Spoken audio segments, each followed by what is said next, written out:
అందరికీ నమస్కారం అండి. నరేంద్ర మోడీ గారికి చంద్రబాబు నాయుడు గారితో పొత్తు పెట్టుకోవడానికి ఏమాత్రం ఇష్టం లేదు అనే విషయం మనకి నిన్న జరిగినటువంటి ప్రజాగణం అనే బహిరంగ సభలో క్లియర్గా అర్థమైపోయింది. ఆ సభకి దాదాపుగా 5 నుంచి 6 లక్షల పైచిలకు జనం వచ్చారు.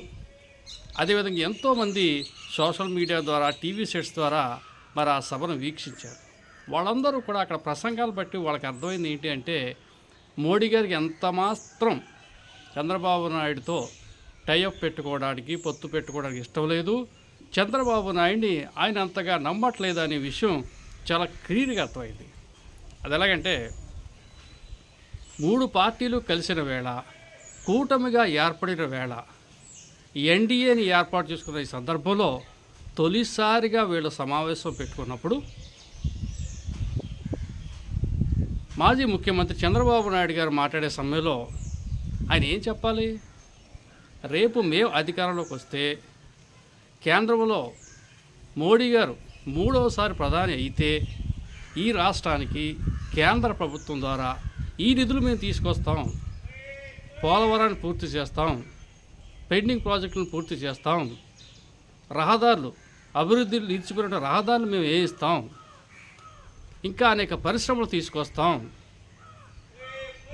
నిరుద్యోగులకు ఉపాధి కల్పిస్తాం అని ఇలాగా రాష్ట్రాన్ని ఏ విధంగా వీడు ప్రగతి పదంలో తీసుకెళ్తారు అనే విషయం ఆయన స్పష్టం చేయాల్సింది పోయి, ఎంతసేపు మోడీ ఒక వ్యక్తి కాదు, ఒక శక్తి. ఏమైపోయింది ఇది? 2019లో ఈ శక్తి ఏమైపోయారు? 2019లో ఈ శక్తి శత్రువు అయిపోయారా? 2019లో ఈ వ్యక్తి అప్పుడు శక్తిగా మీకు కనపడలేదా? ఇప్పుడు ఆ వ్యక్తి శక్తి అయ్యారు. ఈ విధంగా మోడీని పొగట్టం. మోడీ గారు మీటింగ్ ఆరంభంలో కొంతమంది యువకులు ఆ సెల్ టవర్ మీద ఎక్కి వాళ్ళు ఏదో విన్యాసాలు చేస్తూ ఉంటే వాళ్ళు వారిస్తే దాన్ని కూడా ఈయన పెద్ద హైలైట్ చేసి, చూసారా తమ్ముళ్ళు, నరేంద్ర మోడీ గారు ముందు చూపు అంటూ ఈయన దాన్ని పెద్ద హైలైట్ చేసి, అవునా కాదా మీరు తప్పట్లు కొట్టడానికి కావాలని తప్పట్లు కొట్టించుకుని ఈయన తప్పట్లు మోడీ గారి కొట్టి, ఏంటిది అసలు కూటమి ఎందుకు ఏర్పడింది, సభ ఎందుకు పెట్టారు, జనానికి ఏ మెసేజ్ ఇచ్చారు మీరు? అదేమీ లేదు. వీటితో పోల్చుకుంటే ఎంత రాజకీయంగా అంత అనుభవం లేకపోయినా, వయసులో అంత చిన్నవాడైనా కానీ పవన్ కళ్యాణ్ గారు చాలా సూపర్ అనిపించుకున్నారు. ఆయన మాట్లాడే 4 మాటలైనా కానీ జగన్ మీద చెప్పుకోవాల్సింది చెప్పేశారు, మోడీ గారి నుంచి ఏం ఆశిస్తున్నారో కూడా చెప్పేశారు. చక్కగా వెళ్ళి ఆయన సీట్ ఆయన కూర్చున్నారు. ఆయన ఊరికే డప్పు కొట్టలేదు, ఊరికే ఎవరు విమర్శించలేదు. సరే, చంద్రబాబు నాయుడు గారు ఆ స్థాయిలో మోడీకి డప్పు కొడితే, మరి మోడీ గారు ఎవరో తక్కువ తిన్నారంటే ఆయన నీట్గా ఆయన చెప్పాల్సింది చెప్పుకుంటూ వెళ్ళిపోతూ జగన్ ఎక్కడా తిట్టలేదు, జగన్ ఎక్కడ విమర్శించలేదు. ఒక్కసారి జగన్ సర్కార్, జగన్ ప్రభుత్వం అనే పదవి ఎత్తుకున్నారు తప్పితే, మేము అధికారంలోకి వస్తే ఎన్డీఏ కూటమిలో ఈ రాష్ట్రంలో చంద్రబాబు నాయుడు ముఖ్యమంత్రి అయితే ఇప్పుడున్నటువంటి ప్రభుత్వం చేసిన అవినీతిని మేము బయట తీస్తామని కానీ, ఈ అవినీతి మీద ఎంక్వైరీ చేస్తామని కానీ, ఈ గంజాయికి కేంద్రం అయిందని ఆంధ్రప్రదేశ్ అని అంటున్నారు, మరి దీని మీద మేము విచారణ చేస్తామని కానీ, ఇంకోటి కానీ ఆయన ఏమీ మాట్లాడలేదు. ఆయన చాలా నర్మగర్భంగా ఆయన వచ్చిన పని ఆయన చూసుకుని హ్యాపీగా అక్కడికి చేరిపోయారు. దీన్ని బట్టి మనకు అర్థమవుతుంది ఏంటి? మోడీ గారు చంద్రబాబు నమ్మే పరిస్థితిలో ఆయన లేరు, ఉండరు కూడా.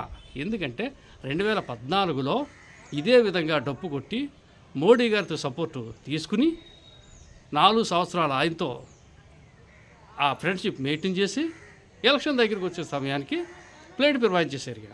వెంటనే అతను విమర్శించేయటం, అతను తిట్టేయటం, అతను రాష్ట్రం రానివ్వకుండా చేస్తారని చెప్పి అంటాం. మరి ఇవన్నీ ఆయన మనసులో ఉన్నాయి. మరి ఇంత ఉన్నా, ఇంత ఇష్టం లేకపోయినా మరి ఎందుకు ఇలా పొత్తు పెట్టుకోవాల్సి వస్తుందంటే, ఇదంతా పురంధేశ్వరి గారి పట్టు వల్ల మాత్రమే. ఎంతైనా చంద్రబాబు నాయుడు గారికి వదిన గారు, దగ్గర బంధువు కాబట్టి ఆమె పట్టు పట్టింది. ఎందుకు పట్టింది? రేపొద్దున మోడీ కానీ మళ్ళీ ప్రధాని అవుతే ఈ కేసు మళ్ళీ రీఓపెన్ అవుతుంది, పట్టుకెళ్ళి నిన్ను అందులో వేసేస్తారు, నిన్ను ఎక్కడ నన్నెవరు, ఇంకా అవకాశం ఉంటే ఎలక్షన్ ముందు వేసేసినా నువ్వు ఆశ్చర్యపోనవసరం లేదు, అందు గురించి కాస్త తగ్గు అని చెప్పేసి ఈవిడ ఇతను తగ్గించి మోడీ గారికి ఇష్టం లేకపోయినా ఒప్పించి రాష్ట్రంలో ఆయనే వస్తారు, జనసేనతో టైఅప్ ఉంది కాబట్టి డెఫినెట్గా విన్ అవుతారు, మనకి ఎంపీ సీట్లు వస్తాయి అని చెప్పేసి అతనితో మాట్లాడి ఆయన మోడీ గారు 4 అపాయింట్మెంట్లు క్యాన్సిల్ చేశారు. ఇతనితో మాట్లాడడానికి ఇష్టం లేక 4 సార్లు ఈ ఢిల్లీ వెళ్ళవలసి వచ్చింది. 4వసారి ఏదో మొత్తం అది ఓకే అయ్యారు. అయితే ఇష్టం లేని కాపురం మరి ఉంటుందా అంటే చెప్పలేం. మళ్ళీ మామూలే, ఒకవేళ 24లో అధికారంలోకి వచ్చినా ఈ సపోర్ట్ చేసినా చూసుకుంటాడు ఈయన. చంద్రబాబు నాయుడు గారు అవకాశవాది, పరిపాలనా దక్షకుడే, అభివృద్ధి ప్రదాతే, రాష్ట్రానికి మంచి మంచి కంపెనీ దాంట్లో దిట్టే అన్నీ ఉన్నాయి. కానీ ఇందులో మరో ఒక కోణం ఉంది, ఆ కోణం ఏంటంటే అవకాశవాదం. ఆయనకి అవకాశం వచ్చింది, ఈ అవకాశాన్ని ఇలా ఉపయోగించుకోవాలి అనే పక్షంలో అతను ఎంత దగ్గరోడైనా, ఎంత ఆత్మబంధువైనా, స్నేహితుడైనా, తల్లి అయినా, తండ్రి అయినా, మావైనా, తమ్ముడైనా ఈజీగా వదిలేస్తాడు, క్షణంలో వదిలేస్తాడు అతను. అది ఆయన స్ట్రాటజీ.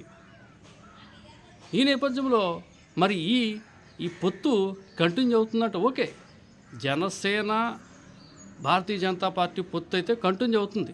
ఎందుకంటే పవన్ కళ్యాణ్ గారికి అంత కుతంత్రాలు అవి తెలియవు ఆయనకి. ఆయన పాపం ఒకే ఒక దృక్పథంతో వచ్చారు, ఈ రాష్ట్రం బాగుపడాలి, నెగిటివ్ ఓటు వెళ్ళకూడదు, జగన్ పాలనలో రాష్ట్రం సర్వనాశనం అయిపోతుందని చెప్పేసి పాపం 24 సీట్లు ఇచ్చినాక ఆయన ఒప్పుకున్నారు. ఎందుకు ఒప్పుకున్నారు?